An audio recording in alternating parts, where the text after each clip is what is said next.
Mais uma vez, irmãos, que a graça e a paz do Senhor Jesus seja sobre a sua vida, sobre a nossa vida. Nós vamos compartilhar a palavra de Deus e peço que os irmãos, quem tiver Bíblia, abra a sua Bíblia. Não perca o costume, eu sei que os irmãos estão transmitindo também o texto, mas quem puder, abra a sua Bíblia e permaneça com ela aberta, para rapidamente expormos a palavra de Deus. No Evangelho de Jesus Cristo, como relato de João, os 6 primeiros versículos. Queria na noite de hoje, com os irmãos, rapidamente compartilhar o consolo do Senhor Jesus Cristo em tempos de crise. Que Deus em tudo venha a ser glorificado e que a igreja do Senhor possa ser edificada nessa noite. Palavra do Senhor Jesus: não se turbe o vosso coração, credes em Deus, crede também em mim. Na casa de meu pai há muitas moradas, se assim não fora, eu vos teria dito, pois vou preparar lugar, e quando eu for e vos preparar lugar, voltarei e vos receberei para mim mesmo, para que onde eu estiver, estejais vós também. E vós sabeis o caminho para onde vou. E disse-lhe Tomé: Senhor, não sabemos para onde vais, como saber o caminho? Respondeu-lhe Jesus: eu sou o caminho, a verdade e a vida, e ninguém vem ao Pai, senão por mim.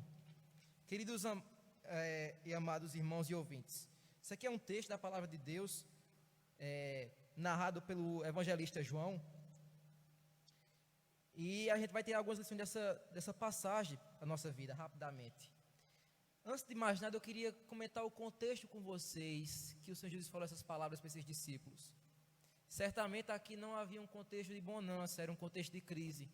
Se nós olhássemos no capítulo 13, amados irmãos, a gente veria que Jesus já havia falado para eles que não estaria com eles em alguns momentos.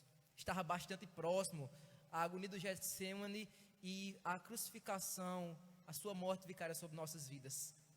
Esse momento, meus amados ouvintes e irmãos, é um momento de crise, um momento de dor. Você imagina você estar acompanhando, deixar tudo que você tem por um homem que aparece a você e diz que é o Salvador do mundo, começa a curar pessoas, expulsar demônios por 3 anos, e essa pessoa que é Deus diz a você que para onde ele vai, você não pode ir com ele, e ainda mais você será perseguido por causa dele, você será odiado por causa dele.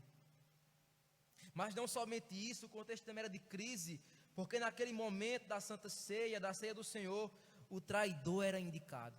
O traidor foi apontado e ele falou: um de vocês que viveu comigo esse tempo todinho, que eu chamei, vai me trair, vai me entregar. E aquele discípulo estava agoniado de saber quem era. E Jesus fala quem é a João. Mas em terceiro e último lugar, era o contexto de crise, porque também um dos seus discípulos o ia negar. Jesus fala para ele que ele ia negar ele. Estava falando de Pedro, que ia negá-lo 3 vezes antes do galo tocar. O contexto não era legal. O contexto era muito pior do que nós estamos vivendo hoje, porque ali aqueles discípulos sabiam que o que esperava eles não era uma situação tranquila, mas ainda assim o Senhor Jesus Cristo os conforta e faz o seu último discurso, que João vai narrar dos capítulos 14, 15 e 16, consolando aqueles discípulos abatidos. Vai falar sobre a morada, vai falar sobre o caminho, fala sobre o Consolador, o Espírito Santo, fala sobre a videira e os ramos. E aí, amados irmãos, diante dessa crise todinha, Jesus, o nosso Senhor e Salvador, a quem viemos adorar, quem você está adorando na sua casa conosco, disse para eles: não se turbe o vosso coração, não fiquem perturbados, não fiquem angustiados, não fiquem com medo. E a gente podia perguntar: será que eles tinham motivo para não ficar com medo? Jesus dá muitos motivos para ele não ficar com medo. Eu selecionei aqui 9 motivos que eu e você precisamos lembrar para não termos medo das aflições quando elas vierem. Meus amados irmãos, em primeiro lugar, confira comigo no verso 1, onde o Senhor Jesus fala o seguinte: não se turbe o vosso coração, credes em Deus. Aqueles discípulos certamente conheciam o Deus das Escrituras. Era o Deus que havia salvado eles, era o Deus que havia libertado eles do Egito, os pais deles, era o Deus que havia dado a eles a terra prometida, era o Deus que havia feito maravilhas e prodígios, que estava a sua presença naquele tabernáculo, que colocava a nuvem de manhã, a coluna de fogo à noite, era o Deus que mandava o maná, era o Deus que tirou água da rocha através de Moisés, era o Deus que deu-lhes um rei, é um Deus que retirou-lhes do exílio. Esse era o Deus a quem esse povo estava adorando, a quem eles deviam se assegurar, não um Deus terreno, mas um Deus onisciente, um Deus que, como diria Salomão, nem os céus, nem a terra, nem os céus dos céus podem comportar esse Deus. Um Deus que, como diria Davi no Salmo 139, que nos conhece no mais íntimo do nosso ser, que ainda que nossa desobediência fosse informe, Ele conheceu, e não somente isso, mas determinou todos os nossos dias no seu livro. Esse Deus era o Deus que os discípulos conheciam, o Deus que prometeu um Messias para eles, um Deus que disse que amou o povo, que disse: ainda que fostes infiéis, eu permaneço fiel com a minha palavra. Esse é o Deus que esses discípulos deviam se apegar no momento da crise, não somente isso, mas toda a sua vida. Era o Pai de nosso Senhor Jesus Cristo. Não fiquem perturbados, creiam em Deus, o Deus que vocês ouviram, o Deus que Moisés falou, o Deus que Jesus, Ele falou. Credes em Deus, um Deus onisciente, onipotente, onipresente, todo-poderoso, que não mente, que não é homem para que minta, nem filho do homem para que se arrependa. Esse Deus já era conhecido por eles, e eles deviam crer nesse Deus, eles deviam esperar nesse Deus. Mas não somente isso, em segundo lugar, esses discípulos não deviam ficar perturbados no meio da crise, na hora da crise, mas deveriam também crer em Jesus. Verso 1 aí: não se turbe o vosso coração, credes em Deus, crede também em mim, diz Jesus. Nesse momento, o Salvador do mundo, Ele não coloca-se como somente um revolucionário, não coloca-se como um religioso, mas se coloca como o próprio Deus encarnado. Vocês creem em Deus? Creiam também em mim. E a resposta está muito clara em João capítulo 10, versículo 30, porque eu e o Pai somos um. João 10, 30. E aí, meus amados ouvintes, nós precisamos lembrar que Jesus, Ele é o grande eu sou, e João vai provar para a gente isso, em todo o seu livro, ele prova para a gente que Jesus, Ele é o grande eu sou. Ele falou em João capítulo 8, verso 58, quando falava com os fariseus: antes que Abraão existisse, eu sou. O grande eu sou que falou com Moisés, que disse a Moisés: vá a Faraó e diga que sou, que o eu sou mandou falar contigo. Esse eu sou agora se faz carne, o verbo se fez carne e habitou entre nós, de João, cheio de graça e verdade, e vimos a sua glória como unigênito do Pai. Ele é o eu sou pelos seus atributos, porque assim como Deus tem atributos, Jesus tem os mesmos atributos com o Pai e com o Espírito. Por isso que ele falou: eu sou o pão da vida, eu sou a água da vida, eu sou a luz do mundo, eu sou a porta da salvação. Eu sou o bom pastor, eu sou o caminho, a verdade e a vida. Eu sou a ressurreição e a vida. Eu sou a videira verdadeira. Em cada atributo você consegue ver que Ele é o provedor, como já foi dito aqui, que Ele é o sustentador, que Ele é o dono de todas as coisas, que Ele que pode nos dar vida, que Ele que tem o poder sobre a morte. Mas não somente isso, nós devemos crer em Jesus Cristo, meus amados irmãos, não somente por seus atributos, mas também pelas suas obras, porque as mesmas obras do Pai Ele também realizou. João detalhou em sete milagres que Jesus fez, para mostrar que Ele não somente é 100% homem, mas é 100% Deus. Nós não estamos aqui diante de um lunático, de um louco, mas daquele quem diz que Ele é, que é o próprio Deus. Se você conferir comigo no Evangelho de João, se você lembrar comigo, você verá que o Senhor Jesus fez 7 milagres, que mostrou o seu domínio sobre tudo e sobre todos. Ele transformou, em João capítulo 2, água em vinho, mostrando que Ele tem poder contra as leis da natureza e também tem poder sobre a criação. Ele curou o filho de um rei, de um oficial de um rei, para mostrar que Ele tem poder sobre toda a enfermidade. Mas também Jesus Cristo curou um paralítico que ficava esperando naquele tanque por muito tempo, mostrando que Ele tem poder sobre enfermidades também. Jesus, não somente isso, multiplica pães em peixes, como já foi lido hoje, e como o cumprimento desse texto de Eliseu, de 2 Reis. Deus não somente cumpria, mas também cumpre hoje. Através desse cumprimento foi Cristo Jesus, o pão da vida. Jesus também anda sobre o mar, cura um cego de nascença, e por fim, Ele ressuscita Lázaro. Ele tem poder sobre a morte, Ele é a própria vida. Preste atenção, meus amados ouvintes, nós não devemos temer a crise, devemos crer em Deus, mas também crer no Senhor Jesus Cristo. Mas em terceiro lugar, nós precisamos, amados irmãos, crer no Senhor Jesus, ser consolados, porque Ele prometeu, e na casa do Pai há muitas moradas, é possível chegar ao céu. Confira comigo no verso 3, no verso 2, desculpe, na casa de meu pai há muitas moradas. É possível chegar ao céu. Para nós é impossível, mas para Deus nada é impossível. Ele pode nos fazer chegar ao céu, Ele pode nos levar ao céu. Ele é nossa escada, Jesus é nossa porta, Ele é o caminho que nos leva ao céu. É fato que o caminho é estreito, mas também é fato que no céu, o número de eleitos, de pessoas que estarão com o Senhor é tamanho, é a quantidade de areias que há nas praias dos mares, é uma quantidade muito grande. Você pode fazer parte, você que já faz parte, você pode se alegrar em meio à crise. Na casa do meu pai há muitas moradas.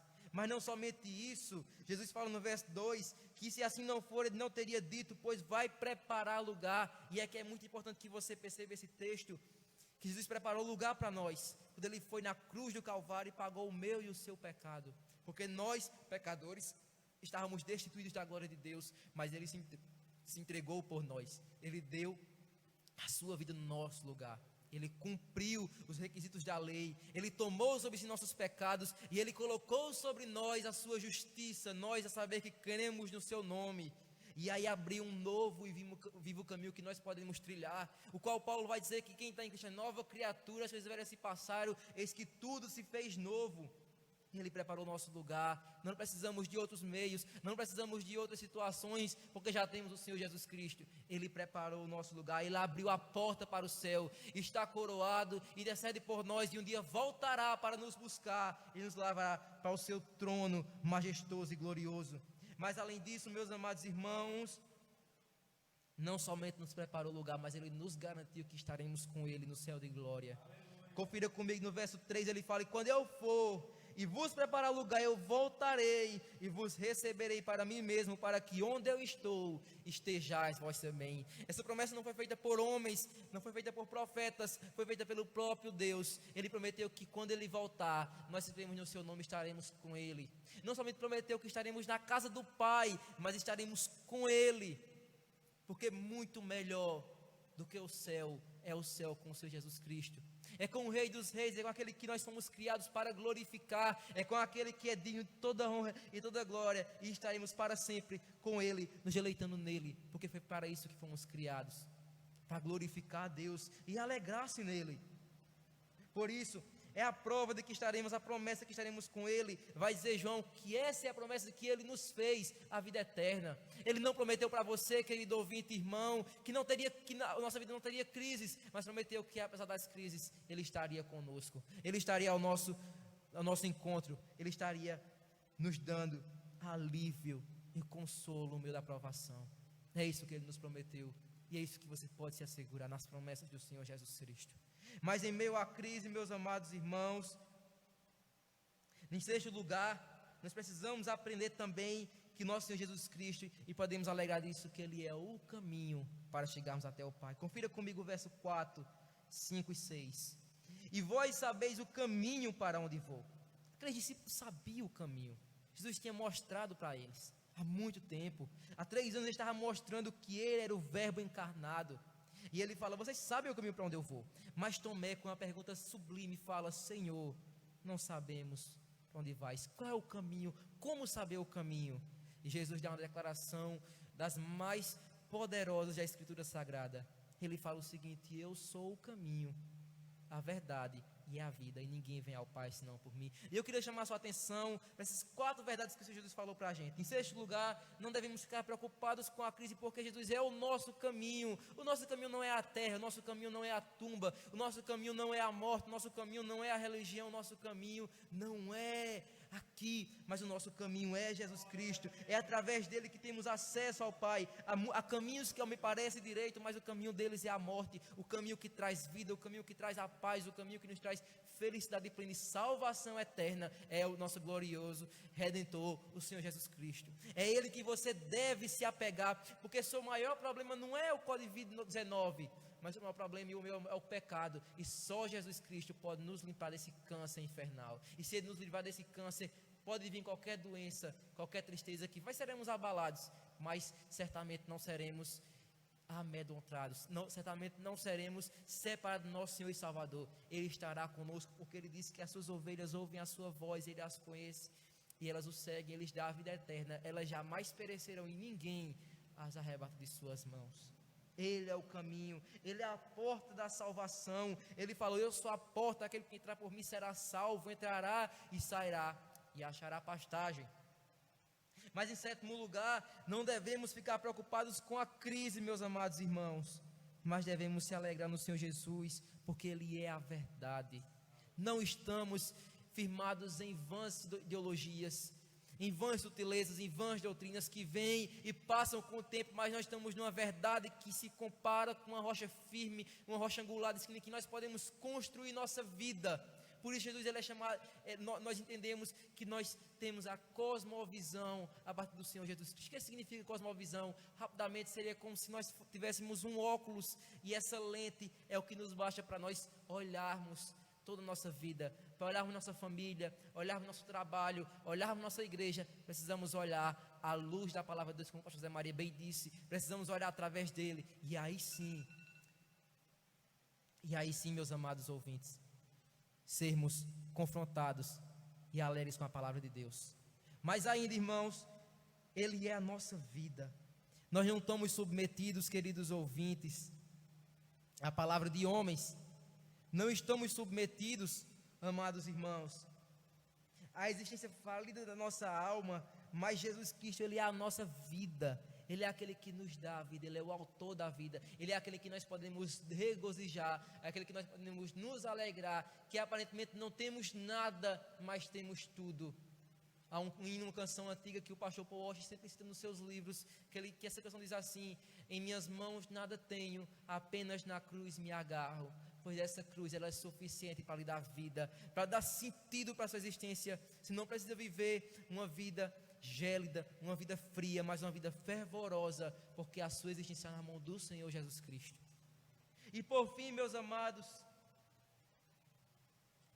irmãos e ouvintes, não devemos nos preocupar com a crise, porque Jesus, Ele é a nossa única esperança de irmos ao Pai. Ele prometeu para a gente: ninguém vem ao Pai senão por mim. Como é bom a gente se apegar a essa palavra, porque sabemos que não podemos ir ao Pai por nossos méritos, não podemos ir ao Pai porque somos bonzinhos, porque somos brasileiros, israelitas, ou porque somos brancos, negros, porque conhecemos muito ou conhecemos pouco. Não, mas apenas se confiarmos nos méritos de Cristo, se apenas confiarmos no que Ele fez por nós na cruz do Calvário, nós podemos ter a plena confiança que estaremos no Pai com Ele. Podemos ter a confiança de que não por nossas obras, como diz Paulo em Efésios, mas é pela graça, é pelo presente imerecido que Ele fez por nós. Você pode descansar nessa noite. Se você está ouvindo essa mensagem, não sei como você chegou até ela, você não tem o Senhor Jesus como o Senhor e Salvador de sua vida, você pode confiar e descansar nele. Você pode, não somente nesse momento de crise, como o irmão Joninha disse, mas se apegar com Ele hoje, e hoje mesmo ter a certeza de sua salvação eterna. Nós não vimos prometer aqui a você que você não vai pegar a doença do coronavírus, nem vimos prometer aqui que se você tem ela, você vai ser curado de ela ou de outra enfermidade. Não, viemos aqui falar a palavra de Deus, e o Deus que viemos anunciar aqui falou que se você crê nele, não precisa ficar perturbado. Há moradas do céu que esperam a gente, que se nós morrermos hoje com o Senhor Jesus, você estará no céu, não haverá choro, não haverá ranger de dentes, onde toda lágrima será enxugada. Jesus está de braços abertos ainda a todo aquele que clamar o nome dEle, porque Ele fala que todo aquele que invocar o nome dEle será salvo. Ele veio para toda tribo, raça, língua, nação, e você pode ter um encontro com Ele nessa noite, na sua casa, reconhecer que Ele é o Senhor e Salvador de sua vida. E você que já teve, pode se alegrar no meio dessa crise. Nós não sabemos quando se ela vai passar, se vai ficar melhor ou pior, mas sabemos que nosso Redentor está por nós, e se Ele é por nós, quem será contra nós? Por isso a minha palavra hoje a ti é descanse. Se você já o conhece, se não, arrependa de seus pecados, porque é chegado o reino dos céus. Que Deus te abençoe, que Deus te dê força. Deus glorifique o seu nome sobre nossa igreja, sobre nossas vidas, em nome do Senhor Jesus, amém.